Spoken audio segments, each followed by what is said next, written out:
Let's go to South Australian Liberal Senator Alex Antic now. Alex, this is just cruel, isn't it, what the state Liberal Premier is doing to these South Australian Olympic heroes?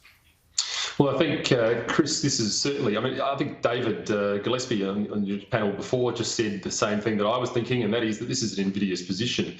We have to feel sorry for the Olympians. They have been vaccinated, they have spent time in a pretty controlled environment in Japan, and they now come back into this recent event of being told, I think, a day and a half ago that they now have to quarantine for 28 days. Now, that is tough. We're the only state doing it. Look, I think this comes back to a point that you've made several times, a point that I've made several times, and that is, what is the agenda here? Are we trying to get a zero COVID elimination strategy? And in which case, then you can understand this way of pressing forward.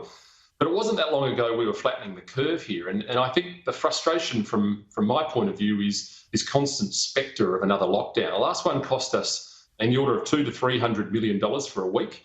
Businesses are suffering. And really the rationale for this really fairly heavy lockdown of these athletes who have just been out competing for the country is that we can't afford another lockdown. Well, it's sort of almost you're damned if you do, you're damned if you don't. And well, the data shows the last lockdown did nothing. It was unnecessary. And then they used that lockdown to justify this extreme action. Before I'll come back to you, Alex, but I just want to show you what the former Deputy Chief Medical Officer nationally, Nick Coatsworth, said on Twitter today. He says he knows how hard the Australian Olympic medical staff work to keep the team COVID-free. He says the decision by South Australia is a slap in the face to them and the athletes who competed. But pointedly, he says, COVID zero is an addictive and vindictive policy when taken to these extremes. Is the state premier, Stephen Marshall, is he addicted to COVID zero in a vindictive way? Well, no, look, I don't think he's addicted to COVID zero in a vindictive way. And I think one of the issues here is, of course, that the decisions are actually being made by the bureaucracy, which is one of the problems that I've had all the way along. I mean, in a sense, essentially, we've seen Parliament throw the keys to the bureaucracy, and the decision-making is being done by SA Health. It's being done by the State Controller, who's the Police Commissioner.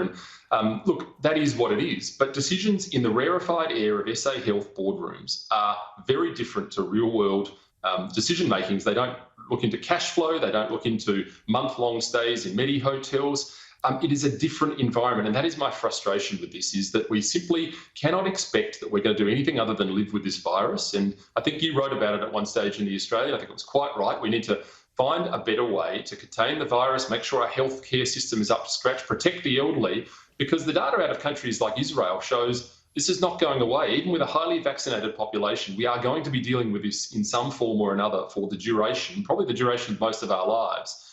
This lockdown stuff, this culture of fear about zero COVID has got to go.